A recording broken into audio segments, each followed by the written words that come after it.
साथियों नमस्कार। मैं पंकज कुमार स्वागत करता हूं आप सभी का आपके इस स्टडी चैनल हिट यूपीपीएससी में। जैसा कि मैंने आपसे वादा किया था कि मैं जल्द ही साइंस की क्लास आपको प्रोवाइड कराऊंगा, तो देखिए मैं साइंस की क्लास लेकर के आपके समक्ष उपस्थित हो गया हूं और मैंने आपसे वादा किया है और मैं इसके लिए वचनबद्ध हूं कि मैं इस चैनल पे आप जान ही रहे हैं कि यूपीपीसीएस का फॉर्म अब भरा जा रहा है, नोटिफिकेशन उसका आ चुका है ना। ऑनलाइन आवेदन भी शुरू हो गया है। तो मैंने आपसे वादा किया है कि इस चैनल पे मैं 80 से 85% पूरा सिलेबस कवर करा दूंगा। तो मैं इसके लिए वचनबद्ध हूं और प्रतिबद्ध हूं और लगातार हम लोग प्रयास कर रहे हैं।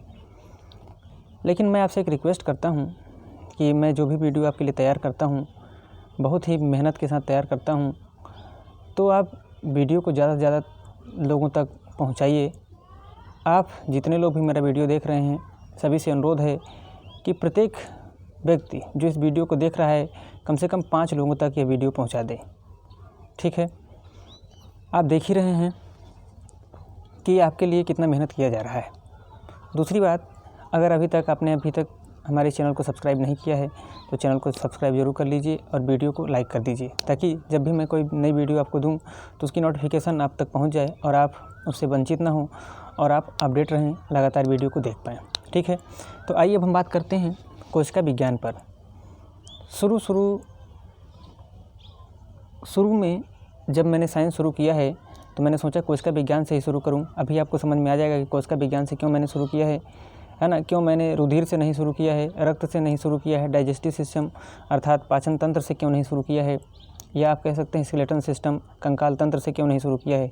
तो अभी आपको समझ में आ जाएगा। आइए समझते हैं। देखिए, लिखा है प्रत्येक जीवधारी की संरचनात्मक एवं क्रियात्मक इकाई अर्थात सबसे छोटी इकाई किसको कहा जाता है? कोशिका को कहा जाता है। प्रत्येक जीवधारी की संरचनात्मक एवं क्रियात्मक इकाई कोशिका को कहा जाता है। अभी ये लाइन आपको समझ में नहीं आएगी, इसको समझेंगे तब वो लाइन समझ में आएगी। कैसे? देखिए, जिस तरीके से हम जानते हैं कि एक ईंट होता है। ये मान लीजिए ईंट है। अगर ये ईंट है और ईंट को हम लगाते हैं इस तरीके से, एक क्रम में लगाते चले जाते हैं, इस तरीके से लगाते चले जाते हैं तो दीवार बन जाता है। क्या बन जाता है? दीवार बन जाता है। और यही दीवार जब क्रम में लग जाता है तो ये दीवार किसका रूप लेता है? कमरा का रूप लेता है। किसका रूप लेता है? कमरा का। और जब कई कमरे मिल जाते हैं तो वह पूरी संरचना बन करके तैयार हो जाती है, जिसे हम क्या कहते हैं? घर कहते हैं। क्या कहते हैं? घर। अर्थात आप सोच सकते हैं कि हम कल्पना करें कि घर बन जाए, लेकिन हम ईंट की कल्पना ना करें। हम सोचें कि हमको एक बहुत ही बढ़िया मकान बनाना है, बहुत ही बढ़िया घर बनाना है, लेकिन हम ईंट की कल्पना ना करें, ईंट के बारे में ना सोचें, तो क्या घर बन सकता है? नहीं बन सकता है। सबसे पहले ईंट की व्यवस्था करनी पड़ेगी, फिर ईंट को एक क्रम में लगाना पड़ेगा, लगाने के पश्चात दीवार का निर्माण करना पड़ेगा, फिर दीवार का कई समूह जब मिलेगा तब जाकर के किसका निर्माण करेगा? कमरे का निर्माण करेगा। और फिर जब कमरा पूरी तरीके से कंप्लीट हो जाएगा तो क्या बन के तैयार हो जाएगा? घर बन के तैयार हो जाएगा। तो मैं आपको समझाना क्या चाहता हूँ इस माध्यम से? मैं आपको ये समझाना चाहता हूँ कि ये जो शरीर आप देख रहे हैं, तो ये क्या शरीर ऐसे ही ऊपर से चमड़े का बना हुआ है? तो इसका उत्तर है नहीं। इसके जैसे ये मकान था, मकान अर्थात घर था, इस घर की सबसे छोटी इकाई क्या थी? ईंट। सबसे छोटी इकाई क्या थी? ईंट। ऐसे ही इस मानव शरीर की भी सबसे छोटी इकाई होती है और उस छोटी इकाई को कोशिका कहा जाता है। बिना कोशिका के मानव शरीर बन ही नहीं सकता है। जिस तरीके से ईंटों का समूह दीवार तैयार करता है, इसी तरीके से कोशिकाओं का समूह ऊतक तैयार करता है। और आप जानते हैं कि जब ईंटों का समूह दीवार बना लेता है और दीवारों का समूह कमरा बनाता है और फिर कमरा मिलकर के घर बन जाता है, ऐसे ही कोशिका का समूह ऊतक बनाता है और ऊतक का समूह, यहाँ पर आप देखिए, ऊतक से अंगों का निर्माण होता है। जब ढेर सारे ऊतक मिलते हैं तो अंगों का निर्माण होता है और सभी अंग जब बन जाते हैं, पूरी तरीके से निर्मित हो जाते हैं, विकसित हो जाते हैं, उनकी वृद्धि हो जाती है, तब किसका रूप ले लेते हैं? वो शरीर का। किसका रूप ले लेते हैं? शरीर का। अर्थात अब आप समझ गए होंगे कि यदि हमें शरीर की प्राप्ति करनी है तो हम जानते हैं कि कोशिका के बारे में सोचना पड़ेगा। अर्थात शरीर की सबसे सूक्ष्म इकाई क्या होगी? कोशिका होगी। ठीक उसी तरीके से जैसे घर की सबसे छोटी सी छोटी इकाई क्या है? सबसे छोटी सी छोटी इकाई क्या है? ईंट है। अब आप बताइए, मनुष्य का निर्माण किस चीज़ से मिलकर के हुआ है, तो आप कहेंगे कोशिका से हुआ है। क्यों? क्योंकि कोशिका मनुष्य की सबसे छोटी इकाई है, मनुष्य के शरीर की सबसे छोटी इकाई है। तो यही तो चीज़ लिखा हुआ है यहाँ पर, यही लिखा हुआ है कि प्रत्येक जीवधारी की संरचनात्मक का मतलब जिससे हमारी संरचना हुआ है। तो हमारे शरीर की संरचना किससे हुआ है? कोशिका से हुआ है। किससे हुआ है? कोशिका से हुआ है। तो इसीलिए लिखा है कि प्रत्येक जीवधारी की संरचनात्मक एवं क्रियात्मक इकाई किसको कहा जाता है? कोशिका को। और कोशिका क्या होती है? सबसे छोटी इकाई होती है, सबसे छोटी इकाई। अब यहाँ पर संरचनात्मक तो आप समझ गए हैं कि संरचनात्मक क्यों कह रहे हैं, क्योंकि कोशिका से ही मिलकर के मनुष्य का शरीर बना हुआ है। अब क्रियात्मक क्यों कहा जा रहा है, इसको समझिए। क्रियात्मक क्यों कहा जा रहा है, देखिए, जैसे मैं इसको मिटा करके आपको समझाता हूँ। जैसे मान लेते हैं कि ये कोशिका है, कोशिका का आकार अलग अलग होता है। कोशिका चतुर्भुज के आकार की भी होती है, वर्ग के आकार अर्थात वर्गाकार भी होती है ना, गोल भी होती है, अंडे के आकार के अर्थात अंडाकार भी होती है। अलग अलग जीवधारियों में अलग अलग प्रकार की अलग अलग आकार की कोशिकाएं पाई जाती हैं। तो अब संरचनात्मक आपने समझ लिया कि मनुष्य का निर्माण कोशिका से हुआ है, अर्थात कोशिका छोटी इकाई है ना। इसीलिए जो मनुष्य की संरचना हुई है कोशिका से हुई है, इसीलिए हम कोशिका को संरचनात्मक कह रहे हैं। अब क्रियात्मक क्यों कह रहे हैं, इसको समझिए। देखिए, जैसे मान लेते हैं कि ये कोशिका है और मान लेते हैं कि ये एक कोशिका है, इसका नाम ए है और इसका नाम बी है। इसका नाम ए और इसका नाम, आपको बताया कि इसका नाम ए है और इसका नाम बी है। आपको समझाने के लिए ऐसा कर रहे हैं ताकि आपको समझ में आए कि क्रियात्मक क्यों कहा जा रहा है। अब ये क्रिया अलग अलग करेगी। अगर ये यहाँ की कोशिका है तो देखने का कार्य करेगी, और अगर ये कान की कोशिका है तो सुनने का कार्य करेगी, सुनने का कार्य करेगी। अर्थात इस कोशिका में भी शोषण अलग प्रकार से होगा और इस कोशिका में भी शोषण अलग प्रकार से होगा। ठीक है, इसीलिए हम क्या कह रहे हैं? क्रियात्मक कह रहे हैं। क्या कह रहे हैं? क्रियात्मक। तो अब उम्मीद है कि आपको समझ में आ गया होगा कि हम क्यों बता रहे हैं कि संरचनात्मक एवं क्रियात्मक होती है। कौन होता है? कोशिका, प्रत्येक जीवधारी की संरचनात्मक एवं क्रियात्मक इकाई को क्या कहा जाता है? कोशिका कहा जाता है। और कोशिका जीवधारियों के शरीर की या जीवधारी की या जंतु की, है ना, सबसे सूक्ष्मतम इकाई होती है, सबसे छोटी से छोटी इकाई होती है। तो अब उम्मीद है कि आपको यहाँ से लेकर के यहाँ तक समझ में आ गया होगा। ठीक है, ये बताया जा रहा है कि ईंट से दीवार बना है, दीवार से कमरा, कमरा से घर। ऐसे ही कोशिका से ऊतक का निर्माण हुआ है, और ढेर सारे ऊतक मिलते हैं तो अंगों का निर्माण हो जाता है, और अंग आगे चल के शरीर का निर्माण करते हैं। ठीक है, अब आइए देखते हैं कि कोशिका की खोज किसने किया था, है ना। आप नाम सुने होंगे, रॉबर्ट हुक का नाम सुने होंगे, है ना। रॉबर्ट हुक के पश्चात आपने नाम सुना होगा स्लाइडेन और स्वान का, और आपने ल्यूवेनहॉक का भी नाम सुना होगा। तो इन लोगों के बारे में देखते हैं कि ये इन लोगों का नाम क्यों फेमस है कोशिका विज्ञान के अंतर्गत, इन्होंने आखिर ऐसा क्या कर दिया। इसके पश्चात हम लोग अब अध्ययन करेंगे कि कोशिका का द्वारपाल किसे कहते हैं, और कहते हैं तो क्यों कहते हैं उसको, है ना। ये सब हम लोग अध्ययन करेंगे। ठीक, आइए देखते हैं। देखा, कोशिका को सबसे पहले रॉबर्ट हुक ने खोजा था। इन्होंने कोशिका को कार्क में खोजा था। इनकी सूक्ष्मदर्शी में स्थित अतः निर्जीव था। इन्होंने कोशिका को 1665 में खोजा था, जिसका वर्णन इनकी पुस्तक माइक्रोग्राफिया में मिलता है। अब मैं आपको समझाता हूँ। देखिए, रॉबर्ट हुक जो थे, इनके पास एक सूक्ष्मदर्शी थी। ये सूक्ष्मदर्शी पे कार्य कर रहे थे। सूक्ष्मदर्शी में एक पदार्थ होता है कार्क। अचानक से कार्क सूक्ष्मदर्शी के लेंस के आगे गिरता है, और आप जान रहे हैं कि सूक्ष्मदर्शी से छोटी सी छोटी चीज़ों को देखा जा सकता है। तो उस कार्क के अंदर एक संरचना इनको दिखाई दिया। तो इन्होंने कहा, जब इनको संरचना दिखाई दिया तो इन्होंने क्या कहा, दिखाई इनको तो दिया था लेकिन इन्होंने नाम उसका नहीं रखा कि उसका क्या नाम है ना। तो उस संरचना को बताया गया कि कोशिका है। उस संरचना को कहा गया कि कोशिका है, और उसकी खोज किसने किया? चूँकि सर्वप्रथम रॉबर्ट हुक ने देखा था, अतः कह दिया गया कि रॉबर्ट हुक ने उसकी सर्वप्रथम खोज की थी। और ये बात कब की है? 1665 की। कब की बात है? 1665 की। दूसरी चीज़, अब हर चीज़ का प्रमाण चाहिए होता है। अब हम कैसे मान लें कि रॉबर्ट हुक ने खोजा था, 1665 में देखा था?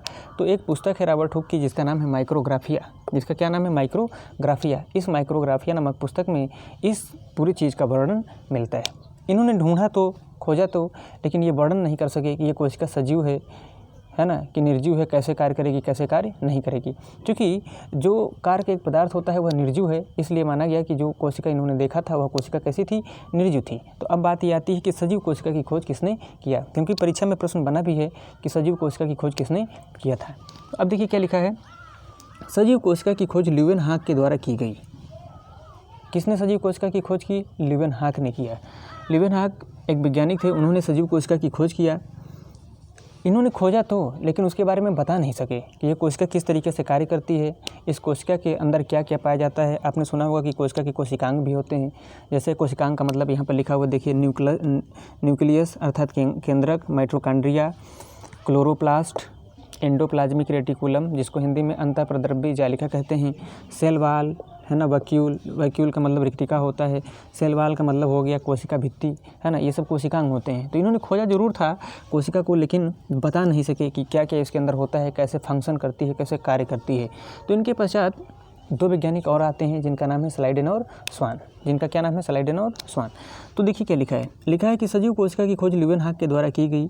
सजीव कोशिका, देखिए इसका मतलब कोशिका है, सजीव कोशिका को इन्होंने खोजा तो, परंतु इसका वर्णन नहीं कर सके। अब वर्णन नहीं कर सके का मतलब क्या है, ये बता नहीं सके कि कोशिका कैसे कार्य करती है और इसके कौन कौन से हिस्से हैं। ठीक है, फिर लिखा है अंत में सजीव कोशिका का विस्तृत वर्णन 2 वैज्ञानिक, अंत में सजीव कोशिका का विस्तृत वर्णन 2 वैज्ञानिक स्लाइडेन और स्वान ने किया। 2 वैज्ञानिक आते हैं है ना, 2 वैज्ञानिक आते हैं स्लाइडेन और स्वान, ये उसका वर्णन करते हैं और बताते हैं कि स्लाइडेन और स्वान ने कहा कि प्रत्येक जीवधारी या तो एक कोशिका से मिलकर के बना है या एक से अधिक कोशिका से मिलकर के बना है। अब एक कोशिका से बना हुआ जीवधारी एक कोशिकीय कहलाता है और एक से अधिक कोशिका से मिलकर के बना जीवधारी बहुकोशिकीय कहलाता है। अब एक कोशिकीय क्या होता है, अमीबा, पैरामीशियम है ना। अब बहुकोशिकीय क्या होता है, जैसे मनुष्य हो गया, कुत्ता हो गया, बिल्ली हो गया, घोड़ा हो गया, हाथी हो गया, ये सब क्या है, बहुकोशिकीय है। ठीक है, तो देखिए लिखा है कि अंत में सजीव कोशिका का विस्तृत वर्णन 2 वैज्ञानिक स्लाइडेन और स्वान ने किया, जिसे कोशिका सिद्धांत कहा गया। क्या कहा गया, सेल थ्योरी अर्थात कोशिका सिद्धांत कहा गया। इन्होंने बताया कि प्रत्येक जीवधारी या तो एक कोशिका से या तो एक से अधिक कोशिका से निर्मित है। अब एक कोशिका से जो जीवधारी निर्मित है उसको एक कोशिकीय कहा गया और जो एक से अधिक कोशिका से निर्मित है उसको बहुकोशिकीय कहा गया। तो यहाँ पर लिखा है कि एक कोशिका से बने जीवधारी जिसे एक कोशिकीय कहा गया है, और वो कौन है, अमीबा है और ये क्या है, पैरामीशियम है। अमीबा है और पैरामीशियम है।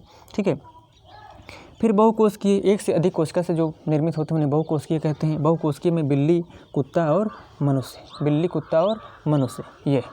अब आपको हम एक चीज़ बता दें जानकारी के लिए कि प्रत्येक कोशिका अलग अलग होती है।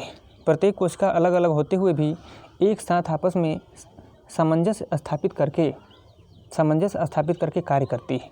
प्रत्येक कोशिका अलग अलग होती है लेकिन एक साथ आपस में सामंजस्य स्थापित करके कार्य करती है। अब कैसे करती है, जैसे मान लीजिए कि ये मार्कर है मेरे हाथ में, ये मार्कर कहीं पर रखा है, अब इस मार्कर को उठाना है तो कैसे उठाएंगे। आप जानते हैं कि आपके पास 5 ज्ञानेंद्रियाँ होती हैं, अलग अलग ज्ञानेंद्रियों का अलग अलग कार्य है। अब आपके पास एक ज्ञानेंद्रिय है जिसका नाम है आँख। तो सबसे पहले आँख इस मार्कर को देखेगी, और हमारे शरीर में न्यूरॉन पाया जाता है। न्यूरॉन में उसका हिस्सा होता है जिसको डेंड्राइट कहते हैं। न्यूरॉन में एक हिस्सा होता है जिसको हम क्या कहते हैं, डेंड्राइट कहते हैं। अब मस्तिष्क क्या करेगा, डेंड्राइट को संदेश भेजेगा कि ये पेन उठाना है। अब डेंड्राइट क्या करेगा, हाथों को संदेश भेजेगा कि पेन को उठाइए। हाथ क्या करेगी, पेन को या इस मार्कर को उठा लेगी। तो प्रत्येक कोशिका अलग अलग है, फिर भी आपस में सामंजस्य स्थापित करके है ना एक दूसरे का सहयोग करते हुए कार्य करती है। ठीक, तो यहाँ पर देखिए बताया हमने आपको कि बहुकोशिकीय जीव में कुत्ता आएगा, बिल्ली आएगा और क्या आएगा, मनुष्य आएगा। ठीक है, अब देखिए कोशिका को आप कह सकते हैं कि एक जंतु कोशिका होती है और एक पादप कोशिका होती है। 2 तरह की कोशिका, एक जंतु कोशिका और एक पादप कोशिका। अब पादप कोशिका में और जंतु कोशिका में क्या अंतर है, पादप कोशिका में और जंतु कोशिका में क्या अंतर है, तो अंतर ये है कि पादप कोशिका में कोशिका भित्ति पाई जाती है, वह बहुत ही कठोर होती है और सेलुलोज की बनी होती है, जबकि जंतु कोशिका में कोशिका भित्ति की जगह कोशिका झिल्ली पाई जाती है और वह मुलायम होती है, उतनी कठोर नहीं होती है। तभी तो आप देखे होंगे कि अगर मनुष्य का हाथ काटना हो तो आप चाकू लें या ब्लेड लें, सिर्फ थोड़ा सा खरोंच लगाएंगे तो तुरंत जल्दी से सट से कट जाएगा, है ना, कट जाएगा। लेकिन पेड़ काटना हो तो क्या आप ब्लेड से, चाकू से जल्दी काट सकते हैं, नहीं काट सकते हैं। ऐसा क्यों नहीं कर सकते हैं, क्योंकि पेड़ का सुरक्षात्मक आवरण जो है उसको सुरक्षा प्रदान करने वाला कोशिका भित्ति है। कोशिका भित्ति का मतलब होता है दीवार। कोशिका के बाहर एक दीवार है और वो बहुत ही मोटी और सख्त है, उतनी जल्दी नहीं कटेगी। और वो कहाँ पाई जा रही है, पादप के अंदर, यानी पेड़ पौधों के अंदर, जबकि मनुष्यों के अंदर उसका अभाव होता है, मनुष्यों में पाई नहीं जाती है। इसीलिए मनुष्य की जो त्वचा होती है वो कठोर नहीं होती है, वो बहुत ही मुलायम होती है, कोमल होती है, तुरंत कट जाती है। तो आपको मैंने बताया कि जंतु कोशिका पादप कोशिका से कैसे अलग है? कोशिका भित्ति के माध्यम से अलग है। जंतु कोशिका में कोशिका झिल्ली पाई जाती है, जबकि पादप कोशिका में कोशिका भित्ति पाई जाती है। हालांकि मैं ये सब चीज़ आपको डिटेल में अगले वीडियो में पढ़ाऊँगा, है ना। मैंने थोड़ा सा यहाँ पर जानकारी आपको प्रस्तुत किया है। तो देखिए यहाँ पर लिखा है सेल वाल। सेल वाल का मतलब होता है कोशिका भित्ति, और सेल मेम्ब्रेन का मतलब होता है कोशिका झिल्ली। देखिए लिखा है पादप कोशिका में कोशिका भित्ति, जबकि जंतु कोशिका में कोशिका झिल्ली पाई जाती है। पादप कोशिका में कोशिका भित्ति, जबकि जंतु कोशिका में कोशिका झिल्ली पाई जाती है। अब दोनों का कार्य क्या होता है? जो पादप कोशिका में कोशिका भित्ति पाई जाती है वह उसको सुरक्षा प्रदान करती है, और जो जंतु कोशिका में कोशिका झिल्ली पाई जाती है उसको कोशिका का द्वारपाल भी कहते हैं। देखिए यहाँ पर लिखा है कि क्या कहते हैं? कोशिका का द्वारपाल कहते हैं। अब कोशिका का द्वारपाल क्यों कहते हैं? द्वारपाल का काम क्या होता है ना। द्वारपाल का मतलब हो गया गेट कीपर। गेट कीपर का काम क्या होता है? जैसे मान लीजिए आप कहीं शादी में गए हैं, है ना। शादी में अब आपको अंदर जाना है तो आपको पास लेके जाना पड़ता है। आप पास दिखाएंगे तब आपकी एंट्री होगी, पास नहीं दिखाएंगे तो आपकी एंट्री नहीं होगी। तो द्वारपाल यानी डोर कीपर क्या करता है? वह निर्धारित करता है, वह तय करता है कि किसको अंदर आना है और किसको बाहर जाना है, किसको नहीं आना है और किसको बाहर नहीं जाना है। हमारी कोशिका बहुत ही सूक्ष्म इकाई है, बहुत ही छोटी इकाई है ना।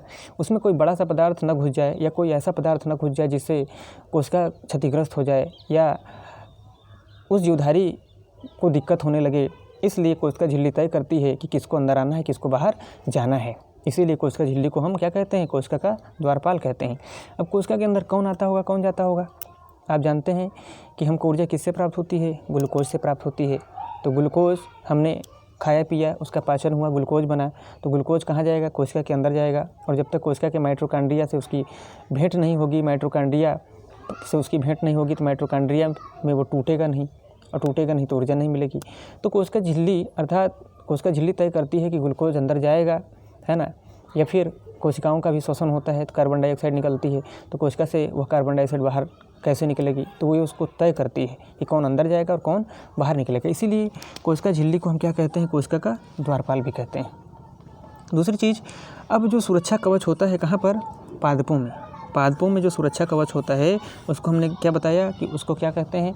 कोशिका भित्ति कहते हैं। कोशिका भित्ति। और कोशिका भित्ति किसकी बनी होती है? सेलुलोज की बनी होती है। किसकी बनी होती है? सेलुलोज की।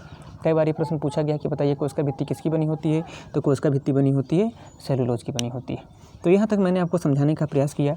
उम्मीद है कि आपको समझ में आया होगा। अगर कोई भी चीज़ ना समझ में आया हो तो आप कमेंट के थ्रू हमसे पूछ सकते हैं। और इस कोशिका का एक चित्र मैंने बनाया है ना। इस कोशिका का मैंने चित्र बनाया है। अब अगले वीडियो में चित्र के माध्यम से आपको समझाएंगे कि क्या क्या चीज़ें होती हैं, है ना। मैं थोड़ा सा बता दूं, माइटोकॉन्ड्रिया लिखा है, क्लोरोप्लास्ट लिखा है, एंडोप्लाज्मिक रेटिकुलम लिखा है, अंतःप्रद्रव्य जालिका, ठीक है। ये सेल वाल है, ये वैक्यूल माने रिक्तिका है, ये साइटोप्लाज्म है, न्यूक्लियस का मतलब केंद्रक है। इन सभी को हम कोशिकांग कहते हैं। क्या कहते हैं? कोशिकांग। कोशिकांग का मतलब कोशिका का अंग। अब इनका कार्य क्या होता है, ये क्या करते हैं, उसको हम लोग अगले वीडियो में देखेंगे, ठीक है। तो उम्मीद है कि आपको वीडियो पसंद आया होगा। वीडियो देखने के लिए आपका बहुत बहुत धन्यवाद। मैं फिर से कहूँगा कि वीडियो ज़्यादा से ज़्यादा आप शेयर कीजिएगा, है ना। तो आज हम लोगों ने अध्ययन किया कोशिका विज्ञान का। आज हम लोगों ने कोशिका विज्ञान का अध्ययन किया और इसका नेक्स्ट पार्ट जल्द ही आपको हम उपलब्ध करा देंगे।